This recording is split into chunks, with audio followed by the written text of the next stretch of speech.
Hi, everyone. Today we're going to talk about a group of curious teenagers venture into an abandoned mansion in the forest, rumored to be cursed. Be careful. Let's begin.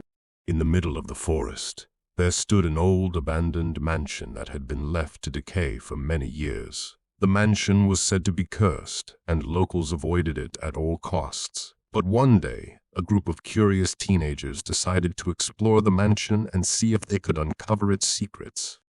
As they made their way through the overgrown garden, they felt a sense of unease wash over them.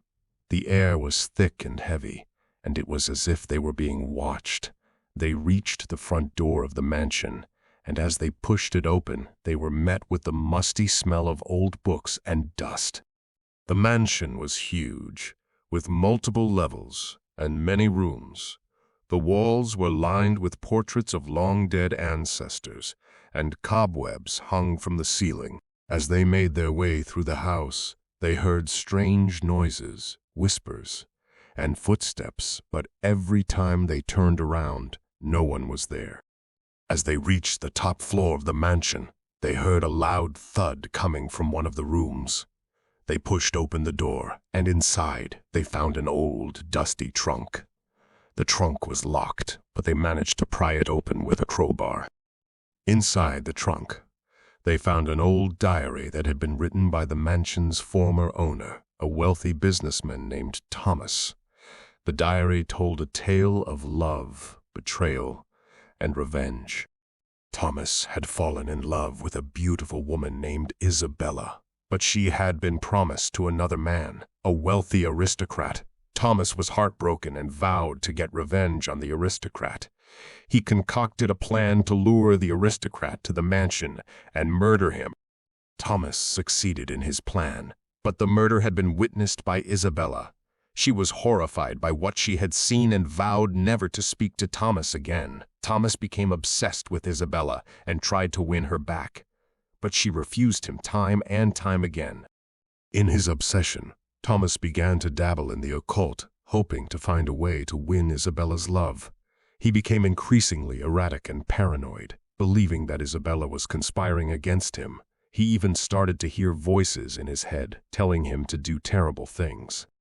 One night, Thomas disappeared from the mansion, never to be seen again.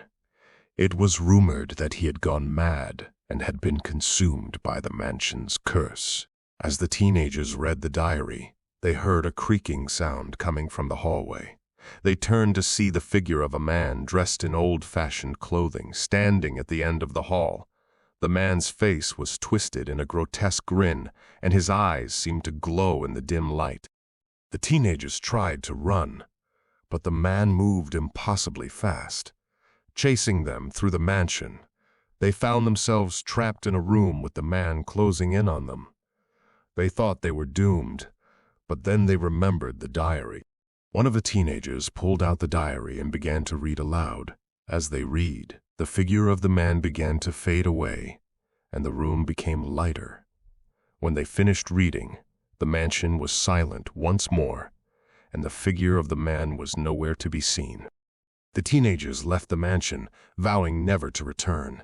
But as they looked back, they could see the figure of Thomas standing in the window, watching them leave. They knew that the mansion was still cursed, and that they had barely escaped with their lives. End of story. Remember to always stay safe and never go exploring abandoned places alone.